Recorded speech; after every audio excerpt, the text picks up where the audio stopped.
واحد في ابل دار ابليكاسيون تاع كيفاش تعلم دير هاند ستاند، كيفاش تعلم توقف على يديك، واسمه مصطفى سري عبد الله. شوف الفيديو هذايا، اول واحد في لو موند كاع، تبع الفيديو.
السلام عليكم، ان شاء الله تكونوا بخير، ان شاء الله تكونوا بصحه جيده. لقمان دي زاد معكم في فيديو جديد. الفيديو تاع نهار اليوم راح يكون شويه خاص، راح يكون شويه سبيسيال، باسكو راح يكون على واحد الانسان سبيسيال بزاف ليا. الانسان هذا تعرفوه، شفتوه بزاف في فيديوهات تاعي ما قبل، وشفتوه بزاف اذا متابعيني في الانستغرام تعرفوه، الا وهو مصطفى سري عبد الله. مصطفى كما تعرفوه دائما تشوفوه في الانستغرام تاعي ولا في اليوتيوب تاعي ولا مي جامي هدرت عليه. قبل ما يكون صديق وقبل ما يكون يعني انسان قريب ليا بزاف، كان المعلم تاعي هو اللي علمني ندير هذوك الحركات الاكروباتيه اللي انا نديرهم حاليا. كيفاش ولات تربطني علاقه بمصطفى، وكيفاش انا بديت نتعلم عنده، وكيفاش ولينا اصدقاء. ومصطفى هذا الانسان واش يدير هكذا، باسكو صاحبي وعباك بالسيف اذا خلاني ندير فيديو عليه. يرحم بابك خليني ندير فيديو عليك يا ودي، لا خليني ندير فيديو عليك يا ودي، خليني ندير فيديو عليك. هيا روح. والوالده تاعي ربي يطول في عمرها قالت لي انت كيفاش انت درت عليهم كاع فيديوهات وما ديش على مصطفى زعما اللي نورمالمون صاحبك وخوك وكذا منه، وماشي باسكو برك صاحبي، ولكن باسكو الحاجات اللي يديرهم مصطفى واللي انا يلهمني بزاف والله ماشي زعما هو فدوش راني نهضر يعني من قلبي. المهم مصطفى سري عبد الله كيفاش تعرفت عليه. كان عندي 15 سنه كي تلاقيت به اول مره، كان عندي 15 سنه اظن في 2009 ولا 2008. كنت جالس على واحد لاصال في ولاد عيش، حتى تلاقيت به هو قاعد في واحده في هذيك لاصال. هضرت معاه قلت له كاين هنا يعلموا هذيك الكابويرا هذوك اللي ينقلبوا كذا منايا. هو اللي كان يعلم، هو اللي كان اللي علم. قال لي نورمالمون تهضر مع الديريكتور هنايا. رحت هضرت مع هذاك مول لاصال وكذا، حتى دار لي نهار وقت هكذا وجيت نتعلم عنده. كنت صغير هذاك الوقت، هو كان عنده 25 سنه وانا كان عندي 15 سنه، يعني 10 سنين بيناتنا. الله يبارك. التصويره هذه اي والله هذه انا وياه كنا صغار. تعلمنا شويه، من بعد هو سافر للروس. كي راح للروس انا ما نكذبش عليكم تعلمت شغل راح هكذا منه، وعملنا دوكا نتعلم وكذا. بقينا اون كونتاكت بقى هو 5 سنين في الروس. كان يعاود يولي للجزائر ويعاود يروح، يعاود يولي كل ما يولي نتلاقى به. بقات هذيك العلاقه تاع دائما تلميذ والاستاذ.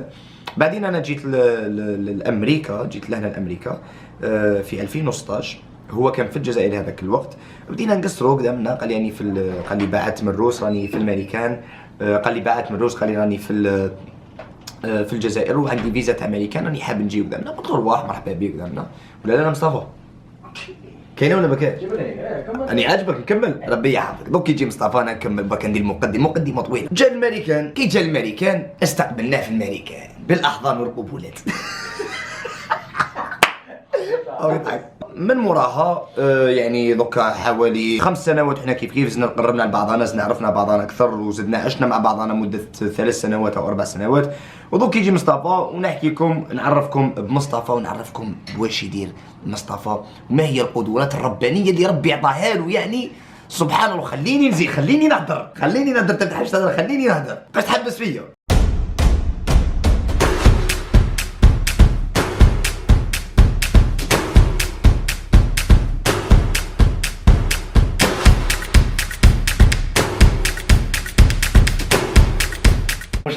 وش راكم؟ وحشني. اوف كورس توحشوك من داك. زيدان هو اللي رياليزاتور، زيدان امور الكاميرا قدامنا. صح ندخلوا ديريكت شرب الموضوع ان شاء الله. الدراهم شحال كنخلص؟ الدراهم بعد نهضروا عليهم ان شاء الله، بعد نهضروا على الدراهم ان شاء الله. باسكو باش عباك راسينين الكونترا وكذا باش جينا نديرو فيديو معاه وكذا من هنايا. ولكن الوالده قالت لي كيفاش مصطفى ما ديرش معاه سيدي هذا 7 لغات يضرب قيطار يديرهم كاع منحسوا منهم كثروا الشهر. هو واحد من الناس اللي اي لو كابتو، يعني نشوفه يعني سبحان الله يعني كقدوه ليا باش انا نكون كيما هو ملي كنت صغير. يعني ملي كان عندي 15 هذه 20 دولار من المهم راك تعرف هكذا مني اكثر عندي بيتزا عند بيتزا مرسى راك تعرف. هيا روح احكي لنا كيفاش كانت بداياتك مع الرياضه. انا حكيت لكم شويه بس كيفاش شكون كان هو القدوه تاعك في الرياضه ووقتاش خلاص قلت هذه لا كابويرا ولا الرياضه تاع البرازيليه هذه قلت خلاص هذا واش راح ندير في حياتي وهذا واش راح نكمل وهذا كذا وهذا كذا. بيان سور من بعد خرجوا لك بزاف الحاجات اللي بديت دير فيها. صح من البدايات كيفاش كانت؟ البدايه كانت كي كنت صغير. بيان سور كان عندي واقيلا 6 سنين. كي كان عندي 6 سنين كنت ديجا كنت نسيي نتعلم ندير حركات اكروباتيه كما يقولوا فاهم كيما الجمباز وكذا.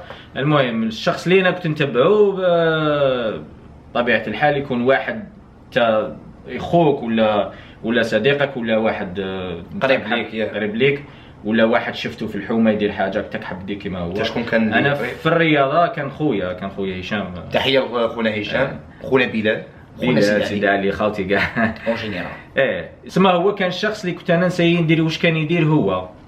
صح. اسمه هو كان وكابويرا كيفاش جات؟ كيفاش بدات؟ الكابويرا جات من بعد. انا هذه في البدايه كاع قلت لك كنت ندير انا كنت نسيي نوقف على يديا. تعلمت نوقف على يديا قبل. نشفى كل يوم نهار تعلمت على يديا كنت فرحان شغل درت انجاز عظيم. يما علاش؟ بس كان خويا هشام وبلال كانوا ديجا يوقفوا على يديهم يتعلموا. انا كنت نسيي بصح من بعد باش تعلمت انا. اول صاله تاع سبور اللي دخلت ليها هي صاله تاع كونغ فو وشو اللي جايه في بونعمه الجلالي في بليده. هذيك الصاله انا درت كونغ فو وشو درتو حوالي 7 سنين 8 سنين لمده تاع 8 سنين. يعني كانت هذاك هو المنزل شغل دارنا الدوزيام. بس كنا نونطرينيو. انا كنت نونطرينيو غير واحد 3 خطرات جاب لي ربي 3 خطرات السمانه. كنت مليح فيها. كنا نتعلموا ليطا وكنا نهبطوا للصاله تاع باب الواد. بعد لا كابويرا كيفاش؟ لا كابويرا ثاني تعلمتها في الصاله هذيك. علاش؟ انا كيف ثاني كنت صغير كان هشام وكانوا بزاف كانوا هو اصحابه ثاني كانوا يعرفوني كنت نطري صادر. هما كانوا نشفى انايا كانوا كل ما زعما كي يكون زعما استراحه في التدريب ولا كي نكملوا اسمه كانوا يديروا هكا حركه كابويرا. انا ما كنتش نعرف هذه كابويرا كاع. كي كانوا يقولوا لي كابويرا كنت ندير في بالي كابويرا هذا بنادم بالك واحد واسمه كابويرا. مع الوقت فهمت باللي كابويرا هذا سبور من البرازيل. هي رياضه قتاليه. الناس يقول لك رياضه رقصه وكذا ماهيش رقصه. هي رياضه قتاليه فيها سيلف ديفنس وفيها ضربات بالرجل بالايدي فيها لاكس فيها كل شيء ما يتعلق بالسيلف ديفنس ولا اقوى ضربه تاع رجل في العالم تاع كابويرا. واظن كاين ناس بزاف على بالهم بهذا الشيء. ولكن هي الكابويرا فاش مختلفه عن الرياضات الاخرى لانه كابويرا هي اسلوب حياه فيها كل شيء. فيها الرياضه فيها الموسيقى فيها الغناء وهو غناء يعني غير باش نديروا الحماس تاع كنت نهضروا على تاريخ كابويرا كيفاش بدات الكابويرا هذه. من بعد جاتك فرص باش تخدم هكذا في مناسبات وطنيه. درت هذه من بعد 2001 من بعد درنا استعراض اول حنا كنا فرقه مبليده اول فرقه اللي بدات زعما كابويرا في الجزائر كنا نديرو في الجزائر زعما بالا كانوا كاينين واحد اخرين، مي حنا على حسب علمي كنا حنا الاولى، كانوا اصدقائي القدامى ثاني كانوا يديروا كابويرا. بون قلت لك هشام وجماعته هما اللي بداو الاولى، بصح هما من بعد كملوا في كل واحد فاش كمل. انا زعما كملت في كابويرا، كانت تعجبني بزاف، كانت حياتي كابويرا. كنت مع رغم هذه في التسعينات انا نظل كنت نسيي كيفاش نتعلم كابويرا، ومع انه ما كاش انترنت، هذاك انترنت ما كان غير كيما بدات بان انترنت. كانت واحد اللعبه معروفه الناس بزاف يعرفوها، اللي كبار شويه في اللاج تاعي يعرفوها، دوكا ما نظنش كاين قليل اللي يعرفها، واسمها تاكن اللي لعبنا تيكن. هما يعطوها تيكن في الجزائر. تيكن هذيك تيكن عندنا هنا. انا من بعد عرفت بلي كاين هذا الجو، كي رحت شفت هذا الكاركتير، قالوا لي بلي كاين واحد يلعب كابويرا في الجو. كنت كيما يقولوا لازم نلعب. من بعد وليت نقضي وقتي كل ماشي باش نلعب باش نربح، باش كان الحركات، باش نتعلم الحركه تاع ايدي غوردو، اسمه ايدي غوردو. وانا على جال كابويرا رحت للروس، لانه ما كانش عندي بتاع الجزائريين احنا صعب علينا فيزا، ولا في هذاك الحال في هذاك الوقت ما كانش عندي. كنت نمر بمرحله صعيبه، ما قدرتش نروح لاوروبا. قلت لك درت كابويرا لمده 5 سنين وانا ندرب في روسيا. روسيا من البلدان اللي كابويرا منتشره كثير. علاش؟ لانه الرواسه يحبوا الاشياء الاكزوتيك، فاهم؟ حاجه غير عاديه، فاهم؟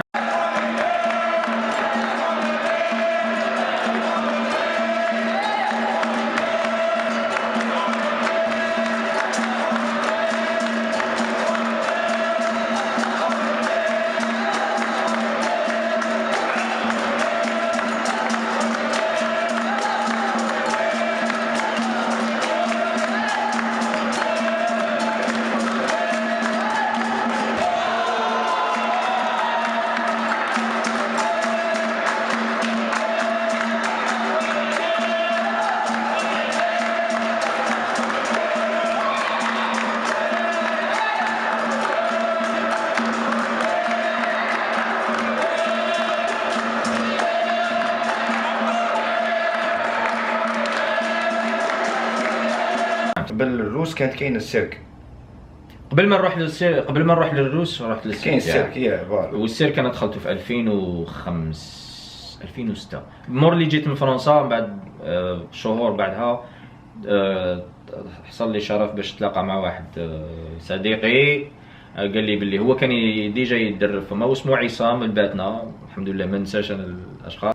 من بعد تلاقيت بهذا عصام اللي هو كان يتفرج في اسمه، بعد قال لي كاين السيرك راهو يدور، السيرك ايطالي من الطليان راهو يدور في الجزائر، راهو يديروا اسمه. وانا نحب السيرك، انا مالغري كنت انا ندير كابويرا، بصح كان عندي شغف هو السيرك. كان حلمين نخدم في سيرك، هذا هو كان الحلم تاعي ايضا. شغل كنت حتى لو استعملت كابويرا، وفي اخر مطاف استعملت كابويرا في السيرك. صح.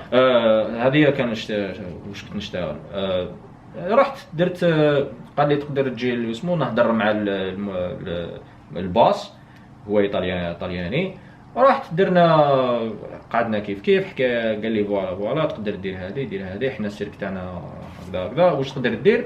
وريت له واش نقدر ندير. المهم من بعد بديت نخدم معاه، جبت الجماعه تاعي قاسم، كريم، خويا بلال، دحمان جمال. بعد الفرقه الاولى كان جلالي ثاني، الله يرضيك على خير. وهذه كانت ثاني كان شيء لا يوصف، لانه عشت في السيرك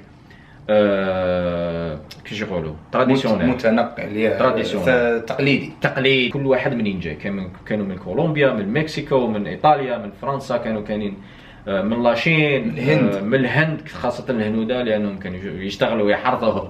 اشتغلت في السيرك، وكان واحده من افضل التجارب اللي خذتها في حياتي، لانه كنا من القلائل اللي داروا السيرك في الجزائر. اظن انه مازال يشتغل الان. لما توقفنا من السيرك انايا كان عندي فرصه باش نروح للروس. علاش؟ كان عندي ثاني صديقي اللي قدر الله ما شاء فعل، مسكين حصل له شيء اللي واحد ما كان يستنى فيه، لانه ما كانش يعني انسان كبير في السن، ولا كان واحد من الاصدقاء، من اقرب الاصدقاء الي كما يقولوا، وهو اللي عاوني مسكين شغل. واسمه سفيان كريشي. ربي ان شاء الله يرحمه. سفيان كريشي ما انا نعرفه، وحصل لي شرف اني تواصلت معه. اخر مره شفته جالي للدار وحنا نشريها.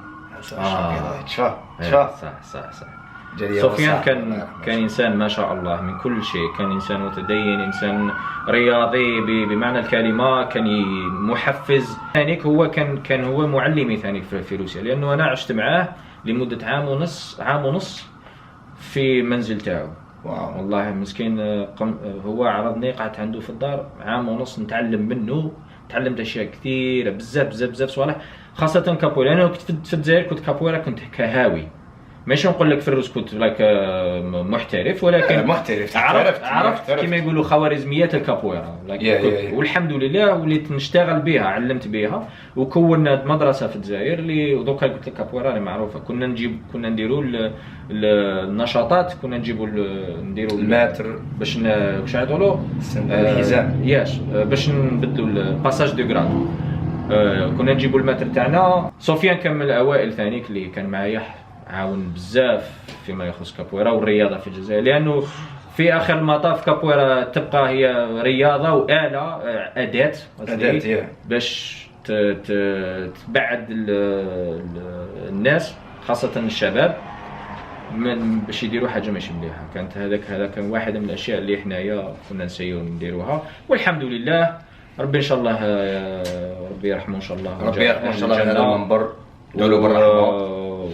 وهذه هي بص بيسك ربي. كان هذا هو الجزء الاول من الفيديو تاعي مع مصطفى. مازالوا جزئين اخرين راح يحكي لنا كيفاش كانت التجربه تاع الروس، وشنو الفرق ما بين روسيا والامريكان، وايضا القصه تاعو مع اللغات، وشحال من لغه يتكلم. راح يكون هذا الفيديو ان شاء الله القادم باذن الله. حاجه واحده قبل ما تروح برك ما تنساهاش، اذا ما راكش مشترك في القناه اشترك في القناه وخلي كومنتير وخلي تعليق، واذا راك تشوف فيه في الفيسبوك انشره عندك. بارك الله فيك، نشوفكم في العدد القادم ان شاء الله. كان معكم اللقمان بزاد، بارك الله فيكم، احبكم في الله، صلوا على رسول الله، تحياتي، سلام.